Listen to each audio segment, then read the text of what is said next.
মাছটা তুলে নিয়ে গেলাম, দেখেন কত সুন্দর করে ভাজি করলাম। এটা তাওয়াতে ছাড়লাম, মাছটা এখন ভাজি করব। তো তাওয়াতে ছাড়লাম, মাছটা এখন ভাজি করব লাড়াচাড়া করে।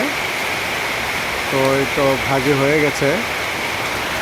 ভাজিটা হওয়ার পরে আমি একটু গ্রেভি তৈরি করব।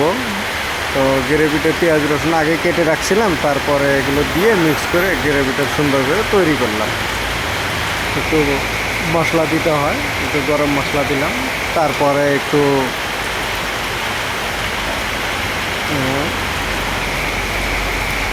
গরম মশলা দিলাম, তারপর একটু পানি ঢেলে দিয়ে লাড়াচাড়া করে ঝোলটা বানিয়ে নিলাম। এত সুন্দর করে আপনারা ভাইজা খাবেন, খুব সুস্বাদ হয়। আমার খাওয়া দাওয়া শেষ হয়ে গেল।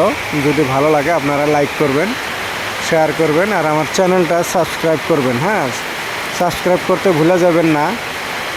খাওয়া দাওয়া শেষ। তো যদি আপনারা রান্নাবাড়ি করা শিখতে চান তাহলে আমাকে কমেন্টে জানাবেন, তাহলে আমি ভালো করে রান্না করা শিখিয়ে দিব। ওই ঝোলটা কেমনে বানাতে হয়, গাজর, তারপরে পেঁয়াজ, টমেটো এইসব দিয়ে ঝোলটা বানিয়েছিলাম। কিন্তু মাছটা খুব স্বাদ ছিল। মাছটা ছিল কম্বল কাট মাছ। অনেক কষ্ট করে মাছটা মারা হয়েছিল।